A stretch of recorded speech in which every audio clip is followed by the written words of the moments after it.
अब ये Vasco D gamma की कहानी समझिए, ये क्या किए भाई वास्को डी गामा साहब, इसने भारत की खोज नहीं किया। आप लोग कंफ्यूजन में रहते होंगे, भारत की खोज तो बहुत पहले से ही थी। भारत की खोज वास्को डी गामा नहीं की, इन्होंने रास्ते की खोज किया। अब देखो भाई, ये नक्शा थोड़ा धुंधला दिख रहा होगा, पूरी दुनिया का नक्शा इतना में लेंगे तो कैसे होगा।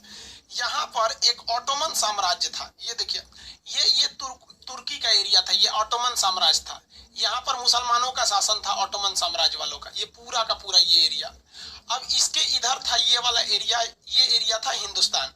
अब अंग्रेजों को पता था कि ये हिंदुस्तान के लोग बहुत अच्छे हैं और यहाँ मसाला वगैरह बहुत अच्छा होता है, लेकिन वो लोग को एक बात का डर था कि अगर हम इस एरिया से जाएंगे ना तो ऑटोमन साम्राज्य वाला हमको काट देंगे सब। इसलिए वो लोग क्या किए, समुद्र के रास्ते जाने की कोशिश किए।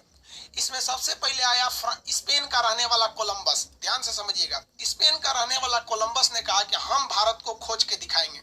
अब ये स्पेन से निकला भारत को खोजने के लिए, कहा भारत इधर है, और यहाँ पहुंच के हल्ला कर दिया, हम खोज दिए, हम खोज दिए, हम इंडिया को खोज दिए, हम इंडिया को क्या कर दिए, खोज दिए। और उसने कह दिया ये इंडिया है, ये एरिया को उसने क्या कह दिया, इंडिया है। और आपको जानकर ताज्जुब होगी, लोग 100 साल तक इसकी बात पर बिलीव करते रहेंगे यही इंडिया है। उसके बाद आया पुर्तगाल का रहने वाला बार्थोलोमियो डियाज। बार्थोलोमियो डियाज पुर्तगाल का था, उसने कहा कि इंडिया उधर नहीं है, इंडिया इधर है। तो यहाँ आने के बाद वो भी लौट गया। इसी कोना को कहते हैं केप ऑफ गुड होप। उसने एक बहुत अच्छी उम्मीद, एक आशा के साथ आया था, जो यहाँ आकर अंत हो गया। कहा कि इसके आगे तो भाई इधर भी समुंदर, इधर भी समुंदर, इधर भी समुंदर है, ये भारत है ही नहीं है, अब हमें भारत नहीं मिल पाएगा। तब आया वास्को डी गामा। अभी तक लोग इसी को इंडिया समझ रहे थे। अब देखिए वास्को डी गामा आया, कहा कि एक काम करते हैं, हम तो इसी रास्ते पे यहाँ चले जाएंगे, इसके बाद देखेंगे कि भारत कहाँ है। तो यहाँ पे अभी वो टहल रहा था, 1-2 दिन तक यहाँ खोजा, कहा कि भारत तो मिल ही नहीं रहा। तब तक एक आदमी मिला, उसका शकल उसको इंडियन की तरह लगा। अब उसको बताया गया था वास्को डी गामा को कि हिंदुस्तान के आदमी की एक खराबी होती है, अगर उसके आंख में अगर आप टुकुर टुकुर देखिएगा 2 सेकंड तक, तो ऐसे पूछ देगा का हो देखत का है बड़ा, समझ आई।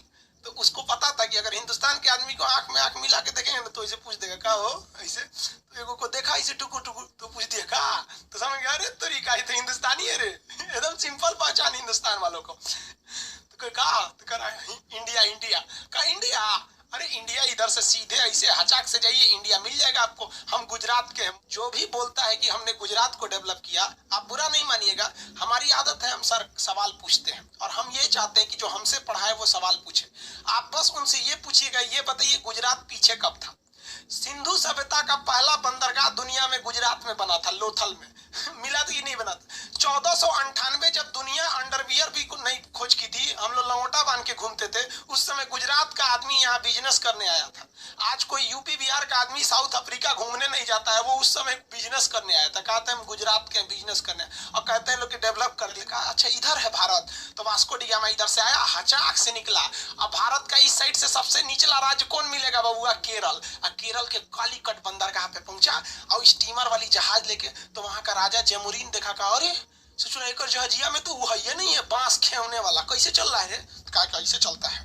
तब वहां का राजा जेमुरीन बड़ी खुश हुआ, तो राजवा अपनी मैडम को लाया, हे मैडम चलो चलो, तो रामे वो गाड़ी पे घुमाया, तो उसकी मैडम सज उज के आई एकदम बढ़िया। अब वास्को डी गामा उसको भी घुमाया, इसको भी घुमाया, दोनों एकदम खुश हो गए सब।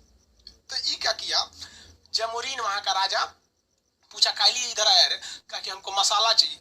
का मसाला चाहिए, तो हमें केरल में तो फेकल रहता है, एक जहाज मसाला से भर दे रहे, तो जहाज उसके मसाला को भर दिया। वास्को डी गामा कहा कि फिर से जरा बड़ी दूर रास्ता है, एक काम करते हैं, एगो यहाँ इंडिया का जहाज खरीद लेते हैं। तो एगो लकड़ी वाला इंडिया का जहाज खरीद लिया, और उसमें अपने पैसा से मसाला खरीदा और उसको भर दिया, और उसको अपनी नाव में बांध के दुक दुक दुक दुक दुक दुक दुक करके निकल दिया। और यहाँ से पहुंचा कहाँ पर, पुर्तगाल में।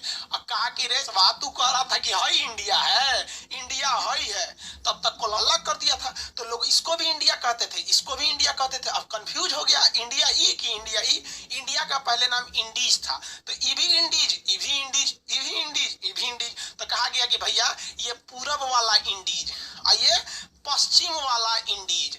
अब लो पश्चिमी इंडीज, पूर्वी इंडीज, पश्चिम को इंग्लिश में कहते हैं वेस्ट, ये बन गया वेस्ट इंडीज। तो वेस्ट इंडीज की लोग राजधानी खोलते, मिलेगा कहाँ से रे बबुआ, वेस्ट इंडीज तो कोलंबसवा गलती किया था, समझ में गया। ये ईस्ट इंडीज बन गया इंडिया, इसलिए ना ईस्ट इंडिया कंपनी की स्थापना हो गई। अब पुर्तगाल में वो ले जाके बेचा भैया 64 गुना मुनाफा कमाया। किसी किसी किताब में 60 गुना भी लिखता है, एक्चुअली ये 60 से 64 प्रीफर करता है, समझा गया कि नहीं, अलग अलग डिफर कर सकता है। 64 गुना जब मुनाफा कमाया ना तो पूरा यूरोप में हल्ला हो गया कि भैया हिंदुस्तान के अलग रास्ते की खोज हो गई।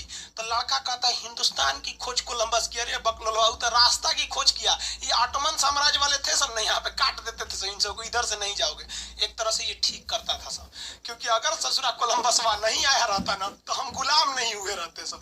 अब हल्ला कर दिया कोलंबस, पुर्तगाल आ गया, फ्रांस आ गया, ब्रिटेन आ गया, डच आ गया, सब हॉलैंड वाला आ गया सब। अब भारत को हनुमान जी का प्रसादी बना दिया सब, नोच नाच के रद्द कर दिया सब भारत को।